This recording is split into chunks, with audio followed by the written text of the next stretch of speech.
Some people, when they come through the Raw Food Institute, experience some of these detoxification symptoms. It might not taste good to you at first, but your taste buds change. I can't tell you how many of my clients go, I was driving down the road and I was craving something green. And it happens that way because you start associating the greens with how good you're going to feel. So you might experience headaches, you might experience nausea, diarrhea, body odor, bad breath, tongue coating. All of this is normal, and you must walk through this to get to the bliss. And you must drink water. So many times you start drinking the greens and you're feeling pretty hydrated, but you forget the water. And a rule of thumb is take your body weight, divide it in half, and that's the number of ounces you should be drinking per day. So a 200-pound person should be drinking about 100 ounces of water per day. Many people experience the bliss after this. They experience a reversal of aging. Sometimes gray hair goes away. Sometimes wrinkles go away and fine lines. They might go back to their high school waistline like Bill Clinton has done. They might experience abundant energy, clear and centered, motivated and focused. They might have their mood enhanced, and this is very typical.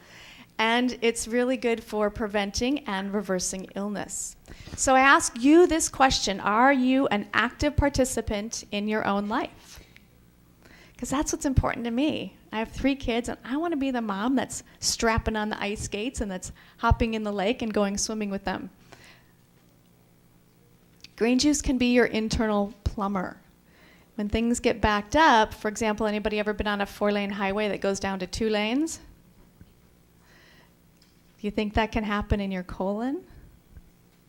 Sure, absolutely. So green juice combined with probiotics and prebiotics, this can be your internal plumber. I love enzymes. We've touched on enzymes here today. Enzymes just make me happy. They get me so fired up. We've got digestive enzymes, metabolic enzymes. We're not going to go into that because a lot of people have been talking about it. But I will mention this. Do you know, according to Time magazine, that 97% of Americans cannot remember the last time they ate a salad? So we're a little enzyme deficient as a country. And then we kind of scratch our head when things go wrong, right? All organs and tissues are run by metabolic enzymes, and enzymes are essential for your life. If you did an oatmeal experiment, cook some oatmeal at home, put some enzymes in it, 3 or 4, stir it up, wait about 30 minutes, come back, and it will liquefy your food. And that's what enzymes can help do. They can help, digestive enzymes that is, can help break down your food. Enhancing your detox, and this is a really big deal too. As you detoxify, these toxins have to have some place to go. So it's critical that as you're doing detoxification, no matter what kind of detox you're doing, that you're enhancing it with exercise, rebounding, sweating, skin brushing, enemas and implants. And when I say an implant, I mean implanting something like either probiotics or wheatgrass. It's really great to implant wheatgrass because it's going to make everything down here alkaline, and it does a better job because it doesn't have to make it through the stomach acids. We've got saunas, and the far infrared saunas as well, bathing with Epsom salts.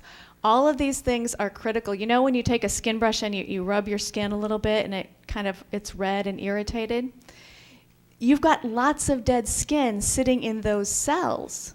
So when you use your skin brush, you're actually bringing the capillaries to the skin, pushing the toxins out and removing the dead skin all at once. And then you can hop in and take your saunas or do some of your Epsom salt baths.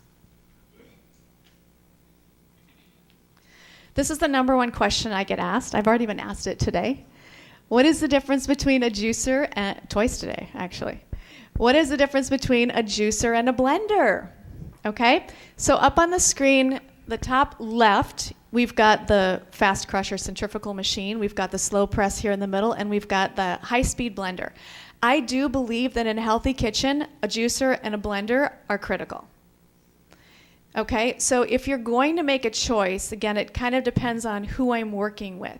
If you're in a healing period, hands down, you need a juice machine. And a lot of experts will say that you need the slow crush juice machine because you will be destroying some of the living enzymes with a centrifugal.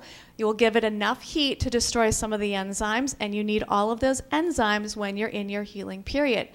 That said, when it comes down to finances, the best juice machine is the one underneath your kitchen sink or underneath your counter, okay? So don't let that get in the way. Like, I don't have the best juice machine. I can't start juicing right away. Don't let that get in your way. Get out whatever old clunker you have under your sink and start using it. Okay? When you can upgrade, when you can afford to upgrade, then go ahead and do that. But we need to start juicing no matter what we've got. And then we've got the Vitamix machine. Good for making smoothies, energy soups, sauces, desserts. And when I say desserts, something maybe with like a key lime, maybe with some avocado, some lime, some stevia, so we're lower in the glycemic, but yet we're still feeling like we're indulging a little bit. Okay? All right. Green juice ingredients. So let's talk a little bit what goes into a green juice. I used to put the most disgusting things. It tasted like grass clippings before I understood how to make these tasty. I would just put in straight up collards, a whole 16 ounces of collards. All right, so what you're going to do is start with a base. And we like to do a base of celery or cucumber.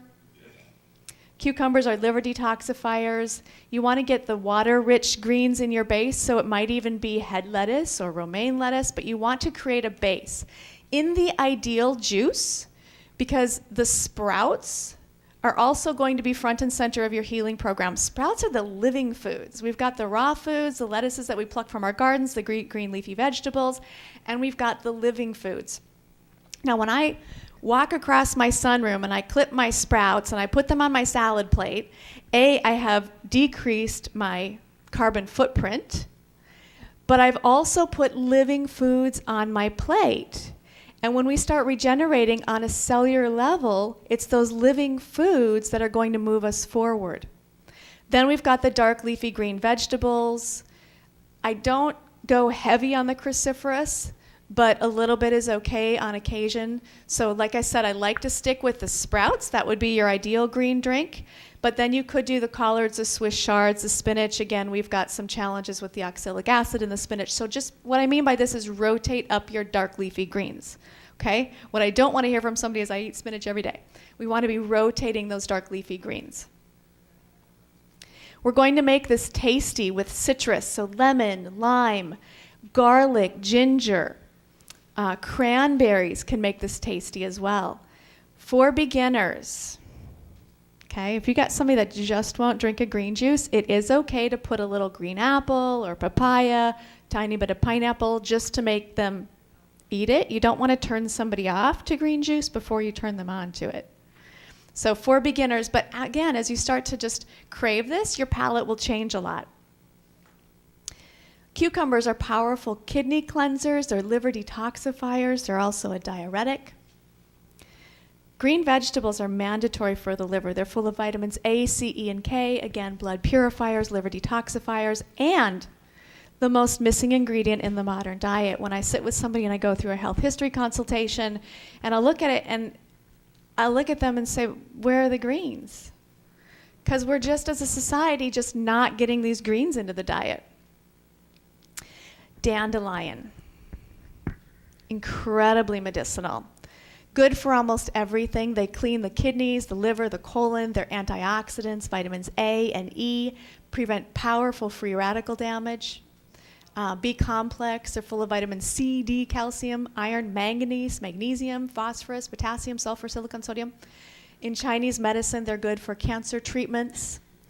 They stimulate the liver as a tonic. They can alkalize the blood, lower cholesterol, increase digestive acidic levels. They're a good diuretic, lymphatic tonic, improve circulation, mild laxative.